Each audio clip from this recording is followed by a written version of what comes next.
कबीर परमेश्वर शतलोक से चलकर गति करके स्वयं ही एक मनुष्य के बच्चे के रूप में धरती पर प्रकट होते हैं, लीला करते हैं, चरम दृष्टि को धोखा देते हुए एक आम जन जैसी भूमिका करते हैं। और फिर जब वे अपना तत्व ज्ञान प्रचार करते हैं तो तत्व ज्ञान प्रचार करने का उनका उद्देश्य यही होता है कि इस ज्ञान को आधार बनाकर आत्माएं मेरी पहचान करें। अगर वो परमात्मा जबरदस्ती अपना कोई रूप दिखा देगा, कोई चमत्कार दिखा देगा या मुंह से कह देगा कि मैं कबीर हूं, तो भी हम उन्हें नहीं स्वीकार करेंगे। इसलिए परमेश्वर तत्व ज्ञान का प्रचार प्रसार करते हैं, सृष्टि रचना की जानकारी देते हैं और आत्माओं को इतना विवेकी बनाते हैं, इतना ज्ञानी और दृढ़ बनाते हैं कि समय आने पर आत्माएं यानी भगत अपने गुरु को पहचानने लगते हैं कि हमारे गुरु कोई आम संत नहीं है, मां के गर्भ से जन्म लेकर आए हुए कोई प्राणी नहीं है, कोई जीव नहीं है, कोई इंसान नहीं है। और ना हम अपने गुरु को कभी सौपन में मानुष मानने की गलती करें। परमात्मा कहते हैं, गुरु मानुष कर जानते वो नर कहिए अंध, ओवें दुखी संसार में आगे काल के फंदे। जो अपने गुरु को अपना जैसा मानुष मानते हैं, मनुष्य मानते हैं, अपने की तरह मां के गर्भ से जन्म लेकर बाहर आया हुआ एक जीव मानते हैं, कहते हैं वो तो ज्ञानहीन है, वो तो अंधे की श्रेणी में है, उन्हें तत्व ज्ञान नहीं है। और ऐसी आत्माएं पूर्ण सतगुरु से उपदेश लेने के बाद भी ओवें दुखी संसार में और आगे काल के फंदे। तो भाई और बहनों, पूज्य गुरुदेव भगवान ने हमें इस काल के फंद से बचाने के लिए अपनी जानकारी देने में कि वे स्वयं ही परमात्मा हैं, कबीर देव हैं, हम आत्माओं के लिए सतलोक से चलकर आए हैं, उन्होंने ऐसी कोई भी गुंजाइश नहीं छोड़ी है। 650 साल पहले आदरणीय धर्मदास जी के माध्यम से परमात्मा ने इतना मोटा कबीर सागर लिखवाया, उसमें सारी जानकारी उपलब्ध करवाई और वर्तमान में अपने सत्संगों में परमेश्वर ने कोई कमी नहीं रखी है संकेत करने में। अब संकेतों को समझने के लायक हमने बनना पड़ेगा, क्योंकि पूज्य गुरुदेव भगवान ने हमें दुनिया से सर्वश्रेष्ठ ये जो ज्ञान है, तत्व ज्ञान, हमें वो प्रदान किया है। बाकी लोगों को तो केवल ज्ञान है, लेकिन गुरुदेव ने हमें जो दिया है वो तत्व ज्ञान है, विशेष ज्ञान है, विज्ञान है।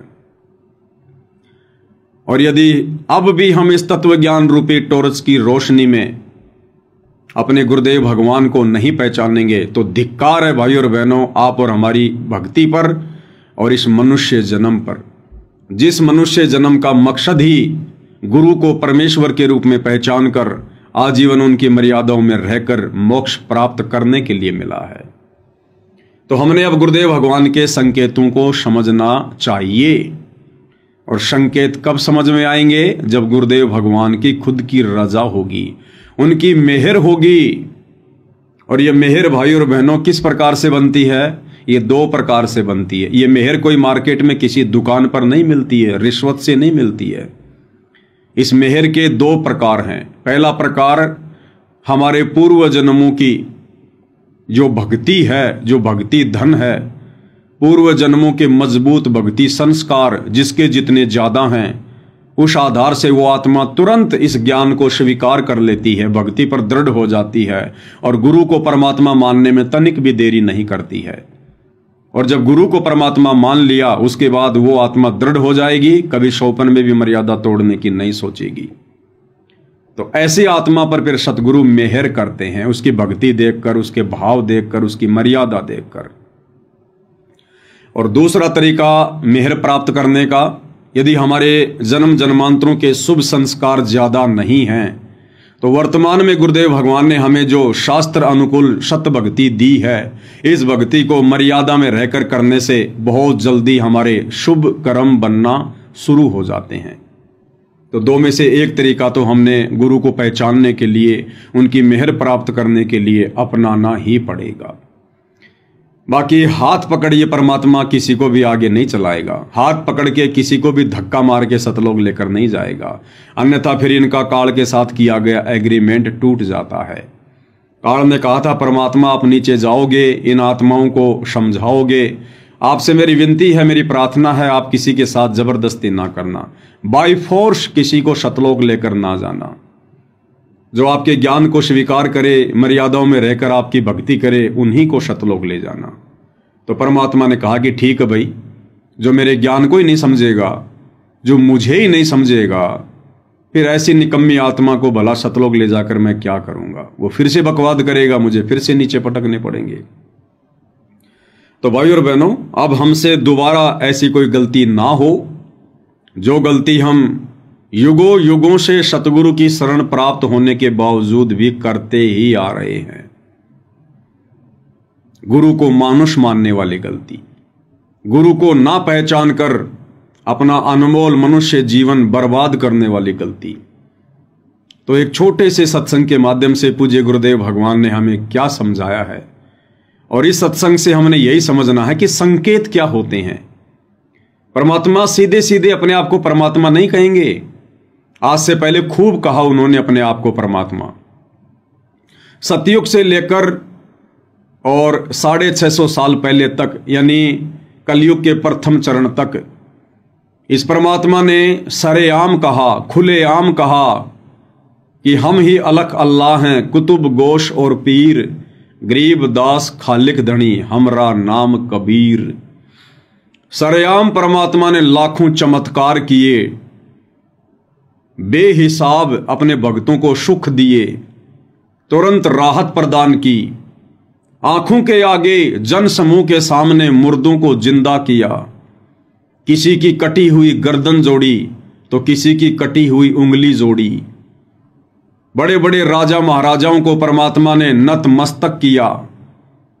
उसके बावजूद भी हम आत्माएं अपने परवरदिगार को नहीं पहचान पाई। तो परमेश्वर ने सारे फॉर्मूले अपनाकर देखे हुए हैं।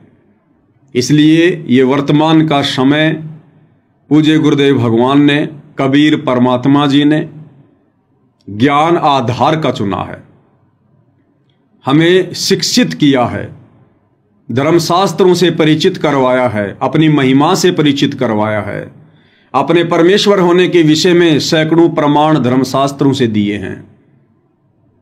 और इस समय भी यदि कोई अपने परवरदिगार के संकेतों को ना समझकर और वही युगों युगों वाली गलती दोहराएगा, तो भाई और बहनों, फिर उस आत्मा का भला कैसे मोक्ष होगा।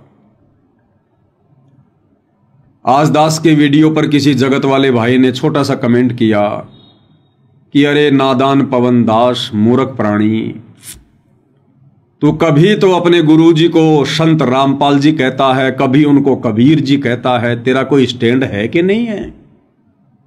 तो दास ने उस भोले भाई को समझाया कि भाई, जिस प्रकार त्रेता युग में श्री रामचंद्र जी के रूप में स्वयं विष्णु भगवान ही आए थे, उनको श्री रामचंद्र जी कहो चाहे विष्णु जी कहो, एक ही बात है। फिर द्वापर युग में श्री कृष्ण जी के रूप में साक्षात श्री विष्णु जी ही आए थे। अब उनको श्री कृष्ण जी कहो चाहे श्री विष्णु जी कहो, वो एक ही शक्ति है, एक ही बात है। ठीक इसी प्रकार वर्तमान कलयुग की बिचली पीढ़ी में कबीर परमात्मा सतलोक से चलकर 8 सितंबर 1951 को गांव धनाना, जिला सोनीपत, हरियाणा, भारतवर्ष की पावन भूमि पर संत रामपाल जी नाम से स्वयं ही प्रकट है। अभी ने चाहे सतगुरु रामपाल जी कहो, चाहे कबीर भगवान कहो, चाहे सत्य पुरुष कहो, चाहे परम अक्षर ब्रह्म कहो, चाहे सारी सृष्टि का रचयिता कहो, सारे ब्रह्मांडों के उत्पत्तिकर्ता कहो, कुछ भी कहो ही ने, एक ही बात है। तो भाई और बहनों, पूज्य गुरुदेव भगवान ने एक छोटा सा संकेत, क्योंकि सीधे सीधे नहीं कहेंगे कि मैं ही परमात्मा हूं, लेकिन संकेतों के माध्यम से परमात्मा ने सारे खुलासे किए हैं। तो संकेत क्या होते हैं और कैसे हम भगत भाई बहनों ने समझने होते हैं, उसके लिए गुरुदेव कह रहे हैं कि जब भी आप सत्संग सुनने बैठो, जब भी आप सत्संग सुनने बैठो, तो प्रत्येक वाणी को, प्रत्येक शब्द को कि गुरुदेव भगवान क्या कह रहे हैं, क्या समझाना चाहते हैं, बड़े ध्यान से सुनना चाहिए, बड़े ध्यान से सुनिए पूज्य गुरुदेव भगवान के मुख कमल से कि किस प्रकार से परमात्मा संकेत करते हैं। तो इसलिए आप जी ने सत्संग को रह रह कर सुनना चाहिए, एक सत्संग की तरह सुनना चाहिए। में निकालो, घर पे कभी बैठे हो, छुट्टी हो, सत्संग चलाओ, एकाग्रचित से सुनो, एक एक वाणी पर ध्यान दो, क्या कहा जा रहा है। फिर उसको को छोटी मोटी मन में दोष होता है तो फिर वो तुरंत सेट हो जाता है। तो क्या कह रहे हैं गुरुदेव भगवान कि सत्संग को एकाग्रचित होकर, सत्संग को सत्संग की दृष्टि से सुनना चाहिए। क्या कहा जा रहा है, क्या बोला जा रहा है, बहुत ही ध्यान से सुनना चाहिए। अब ये बातें बता के फिर आगे गुरुदेव भगवान क्या कह रहे हैं। पहले तो हमें यह कह दिया कि सत्संग को बहुत ही ध्यान से सुनना चाहिए, एकाग्रचित होकर सुनना चाहिए, प्रत्येक वाणी को ध्यान से कि क्या कहा जा रहा है, क्योंकि आगे फिर परमात्मा ने एक संकेत करना था अपने विषय में। इसलिए पहले ही परमात्मा ने कह दिया कि सत्संग को बहुत ही ध्यान से सुनना चाहिए। ये नहीं कहेंगे कि बच्चों मैं अब 1 मिनट बाद में एक गहरी बात कहने जा रहा हूं, नहीं, पहले क्या कहा कि सत्संग को बहुत ही ध्यान से सुनना चाहिए, एकाग्रचित होकर सुनना चाहिए, बड़े ध्यान से, प्रत्येक वाणी में क्या कहा जा रहा है। हमारा ध्यान आकर्षित करने के लिए पहले तो परमात्मा ने यह संकेत कर दिया, क्योंकि आगे गुरुदेव ने अपने विषय में बताना है कि वो कबीर परमात्मा कौन है। तो आगे अब क्या कह रहे हैं गुरुदेव। प्रश्न चल रहा है कि वो परमात्मा इस यथार्थ ज्ञान को देने के लिए स्वयं ही आते हैं। ये संकेत कर दिया फिर आगे परमात्मा ने कि प्रसंग चल रहा है कि वो परमात्मा, कौन परमात्मा, परमात्मा तो एक ही है, कबीर परमात्मा। प्रसंग चल रहा है कि वो परमात्मा अपने यथार्थ ज्ञान को यानी सत्य ज्ञान को देने के लिए स्वयं ही चलकर आते हैं। अगर वो परमात्मा अपना यथार्थ ज्ञान देने के लिए, तत्व ज्ञान देने के लिए खुद ही चलकर आते हैं, तो वर्तमान में आप और हमें सतगुरु रामपाल जी के रूप में जो महापुरुष यथार्थ ज्ञान बता रहे हैं, तत्व ज्ञान बता रहे हैं, फिर ये कौन है? क्योंकि अपना ज्ञान देने के लिए तो परमात्मा स्वयं ही चल के आते हैं। तो गुरु जी का वचन तो झूठा नहीं हो सकता, मिथ्या नहीं हो सकता। साध वचन पलटे नहीं, चाहे पलट जाए ब्रह्मांड। तो पहले तो गुरुदेव ने कहा कि सत्संग को बड़े ध्यान से सुनना चाहिए, प्रत्येक वाणी में क्या बोला जा रहा है, और आगे फिर तुरंत संकेत कर दिया कि वो परमात्मा अपना यथार्थ ज्ञान देने के लिए स्वयं ही चलकर आते हैं। अब भाई और बहनों, ये नॉर्मल सी बात लग रही होगी कि ऐसा तो गुरुजी बार बार ही बोलते हैं, हर सत्संग में बोलते हैं। अरे हर सत्संग में बोलें ना बोलें, लेकिन जो सत्यता है उसको तो हमने पकड़ना चाहिए। जिस प्रकार कबीर जी की हजारों लाखों वाणियां हैं, लेकिन आप और हमने कुछ एक वाणियां बचपन से सुनी हैं। जब हम पढ़ा करते थे 5वीं 6वीं में, तो हिंदी में कबीर जी के दोहे आते थे। कबीर बड़ा भया तो क्या भया, जैसे पेड़ खजूर, पंछी को छाया नहीं, फल लागे अति दूर। इसको हमने बचपन में खूब पढ़ा, खूब पढ़ा, खूब पढ़ा, रट लिया। अब वर्तमान में गुरुदेव भगवान की शरण में आए, हम कबीर पंथी बने, तो ये वाणी अब हमें नॉर्मल सी लग रही है। ये वाणी हमें बिल्कुल नॉर्मल सी लग रही है। क्यों? क्योंकि हमने इसको बार बार पढ़ा, बचपन से पढ़ा। अरे भैया, चाहे हमने इसको बचपन से पढ़ा या ना पढ़ा, चाहे बार बार पढ़ा या ना पढ़ा, लेकिन ये वाणी अपने अंदर जो गूढ़ रहस्य, जो ज्ञान छुपा के रखती है, वो तो है। उसको कौन मिटा देगा? इस वाणी के अंदर जो रहस्य है, जो ज्ञान है, क्या हमारे बार बार पढ़ने से, बचपन से पढ़ने से क्या वो कम हो जाएगा? तो भाइयों और बहनों, परमात्मा नॉर्मल तरीके से ही संकेत करते हैं और संकेतों को हमने समझना चाहिए, क्योंकि अब गुरुदेव ने हमें तत्व ज्ञान देकर संकेतों को समझने के योग्य बना दिया है। योग्य। एक बार आप फिर से सुनिएगा शुरू से। परमेश्वर ने किस प्रकार से हमें ध्यान से सत्संग सुनने की सलाह दी और फिर तुरंत अपने विषय में संकेत भी किया। तो इसलिए आप जी ने सत्संग को रह रह कर सुनना चाहिए, एक सत्संग की तरह सुनना चाहिए। मैं निकालो, घर पे कभी बैठे हो, छुट्टी हो, सत्संग चलाओ, एकाग्रचित से सुनो, एक एक वाणी पर ध्यान दो, क्या कहा जा रहा है। फिर उसको छोटी मोटी मन में दोष होता है तो फिर वो तुरंत सेट हो जाता है।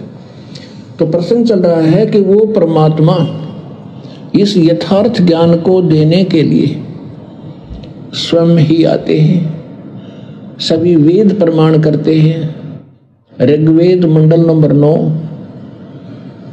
सूक्त नंबर 1 मंत्र 8 और 9 में, ऋग्वेद मंडल नंबर 9 और सूक्त 20 मंत्र 1 में, ऋग्वेद मंडल नंबर 9 सूक्त 86 मंत्र 26 और 27 में, ऋग्वेद मंडल नंबर 9 सूक्त 82 मंत्र 1 2 3 में, ऋग्वेद मंडल नंबर 9 सूक्त 54 मंत्र 3 में, ऋग्वेद मंडल नंबर 9 सूक्त 94 के मंत्र 1 में, ऋग्वेद मंडल नंबर 9 सूक्त 95 के मंत्र 2 में, ऋग्वेद मंडल नंबर 9 सूक्त 96 के 96 के मंत्र 16 से लेकर 20 तक, और भी अनेक स्थानों पर, यजुर्वेद अध्याय नंबर 29 मंत्र 25 में, और भी बहुत से स्थानों पर परमात्मा की महिमा का वर्णन है। उसमें क्या लिखा है कि वो पूर्ण परमात्मा जिसने सारी सृष्टि की रचना की है, जिसने सब जीवात्माओं को भी उत्पन्न किया है,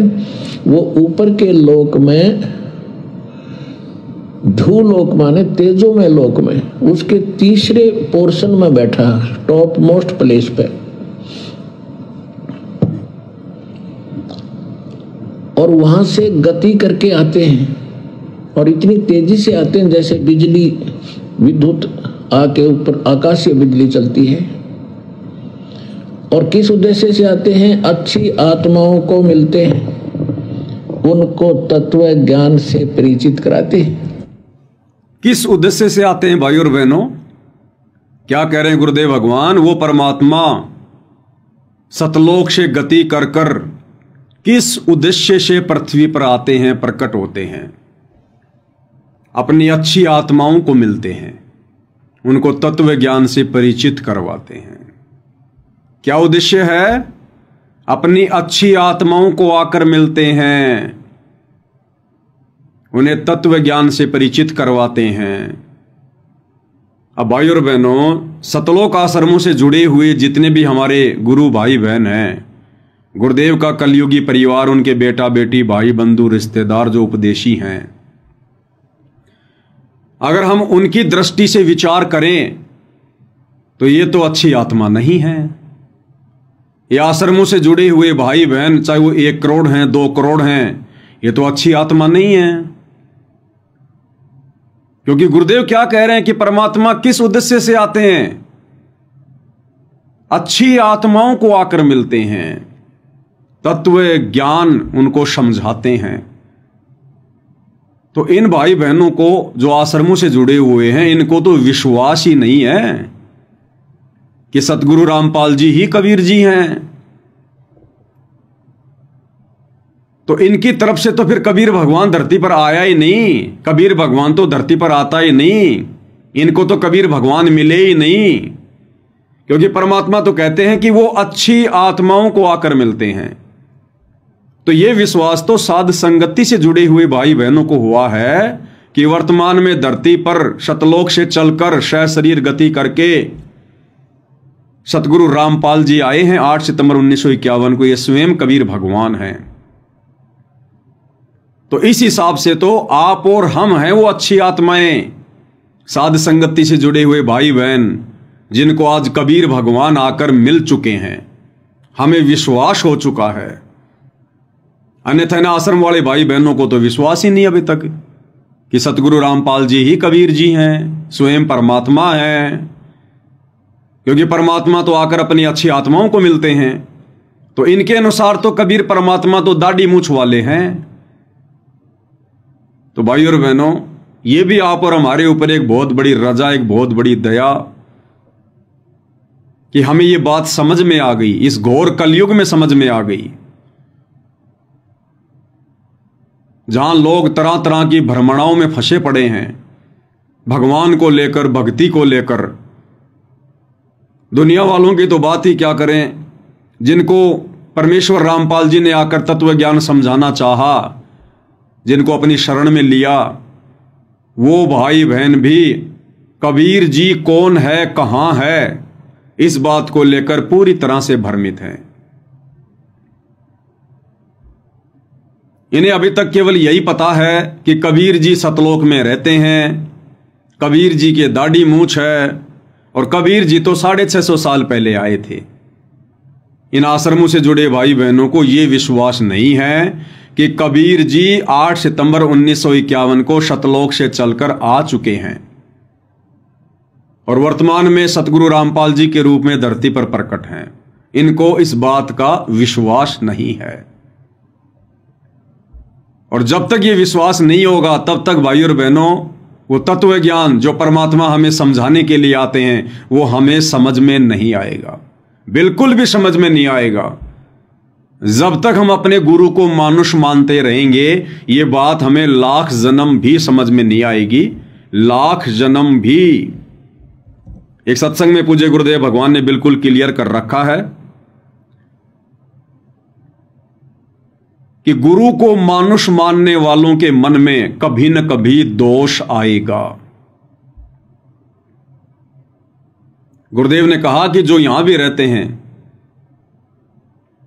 जो गुरु के निकट रहते हैं, और यदि उन्होंने गुरु को अपने जैसा ही एक मनुष्य माना, तो कभी न कभी उनके मन में दोष आएगा। क्या कह रहे हैं गुरुदेव भगवान? महात्मा बताते हैं, गुरु मानुष कर जानते, ते नर कहिए अंधे, ओवे दुखी संसार में, आगे यम के फंदे। गुरु को मानुष कर जानते तो ते नर कहिए अंधे, और फिर होवे दुखी संसार में, फिर काल के फंदे। पुणात्मा, हमने गुरु जी को परमात्मा मानना पड़ेगा। परमात्मा मानने से हमारी यह प्रॉब्लम सोल्व होएगी, नहीं तो नहीं हो सकती। क्लियर कर दिया गुरुदेव ने, मेन पॉइंट तो अभी बाकी है। गुरुदेव कह रहे हैं कि पुण्यात्माओं, आपने गुरु को परमात्मा मानना पड़ेगा, तब हमारी ये प्रॉब्लम सोल्व होएगी, नहीं तो नहीं होगी।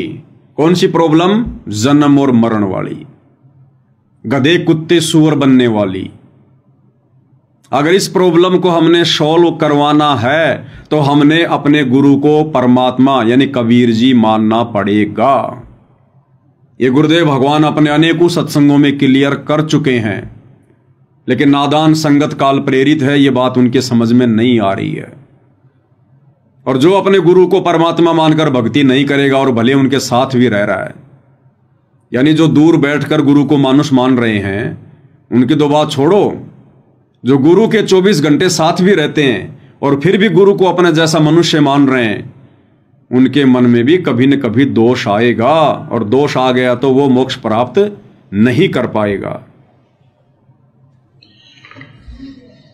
हम अपने ही जैसा गुरु को मानने, एक मानुष रूप मान करके हम यदि उसके साथ रहेंगे तो कभी ना कभी दोष आपके मन में आवेगा। क्लियर कर दिया गुरुदेव ने। यदि हम गुरु को अपने जैसा मानुष मानेंगे और उनके साथ भी रहेंगे तो कभी न कभी मन में दोष आएगा। एक बार फिर से सुन लो क्या कह रहे हैं परमात्मा। अपने ही जैसा गुरु को मानने, एक मानुष रूप मान करके हम यदि उसके साथ रहेंगे तो कभी ना कभी दोष आपके मन में आवेगा। क्लियर कर दिया गुरुदेव ने। इसलिए हम सत्सेवक भाई बहन अपने गुरु जी को ही परमात्मा मानकर, कबीर देव मानकर, सारी सृष्टि का मालिक मानकर, और बाकी जितने भी नकली कबीर सोशल मीडिया पर हैं, गूगल पर हैं, किसी के दाढ़ी मूछ है, किसी के सर पे मोर पंख है, किसी का क्या है, कोई सूत काट रहा है, कोई ताना बाना बुन रहा है, हमने उन सभी को साइड में कर दिया। उन सभी फोटोज को हमने कचरे के डिब्बे में डाल दिया, डस्टबिन में डाल दिया कि सतगुरु रामपाल जी के अलावा जितने भी ये नकली कबीर हैं ये तो सब सोशल मीडिया वाले कबीर हैं, ओरिजिनल कबीर नहीं है। ये तो केवल हाथ से बनाए गए चित्र हैं, काल्पनिक चित्र हैं, इमेजिन हैं। ओरिजिनल कबीर सतगुरु रामपाल जी हैं। और हम सत्सेवक भाई बहनों के घरों में केवल पूज्य गुरुदेव भगवान की ही प्रतिमा मिलेगी, उन्हीं की तस्वीर मिलेगी। अगर कोई भाई बहन लॉकेट भी पहनते हैं तो दूसरी तरफ लॉकेट में गुरु जी के अलावा जो सोशल मीडिया वाले नकली कबीर दाढ़ी मूछ वाले की फोटो है, हम उसको उतार देते हैं, फेंक देते हैं हम उसको। और हम सत्सेवकों के घरों में, हमारे दरबार में, हमारे लॉकेट में, हमारे विचारों में, हमारी बातों में, सतगुरु महिमा में केवल सतगुरु रामपाल जी भगवान ही दिखाई देंगे और किसी के लिए कोई जगह नहीं है। गरीबदास जी की हमने केवल वाणियों से मतलब है, गरीबदास जी की शकल से कोई लेना देना नहीं है, गरीबदास जी के बोध दिवस मनाने से कोई लेना देना नहीं है, गरीबदास जी की महिमा करने से कोई लेना देना नहीं है। हमने केवल गरीबदास जी की वाणियों से मतलब है, और जिन जिन वाणियों से मतलब है वो वाणियां पूज्य गुरुदेव भगवान ने हमें निकाल कर दे दी हैं। अब गरीबदास जी का बोध दिवस मनाना फिर हमारे अधिकार क्षेत्र में नहीं है। दाढ़ी मूछ वाले नकली कबीर, सोशल मीडिया वाले कबीर, वो कब आए थे, क्यों आए थे, कैसे आए थे, जितनी जानकारी आवश्यक थी पूज्य गुरुदेव भगवान ने उतनी जानकारी अपने सत्संगों में दे दी। अब उस दाढ़ी मूछ वाले की फोटो को पूजना, दरबार में रखना, दीवारों पर टांगना, ये सच्चे भगत के अधिकार क्षेत्र में नहीं है। अन्यथा वो भगत फिर कभी भी पतिव्रता धर्म पर नहीं कहलाएगा, कभी भी। फिर वो व्यभिचारणी भक्ति हो जाएगी, व्यभिचारणी। एक अपने इष्ट को छोड़कर अपने ही गुरु को इष्ट रूप में मानकर पतिव्रता भगत ने भक्ति करनी होती है। अपने गुरुदेव के अलावा यदि आपने किसी और में इष्ट देखा, इष्ट यानी परमात्मा भगवान, तो फिर हम पतिव्रता धर्म पर नहीं कहलाएंगे, हम भक्ति मार्ग से फिसल जाएंगे। अपने ही गुरु को इष्ट मानकर हमने इस भक्ति को सफल करना होता है।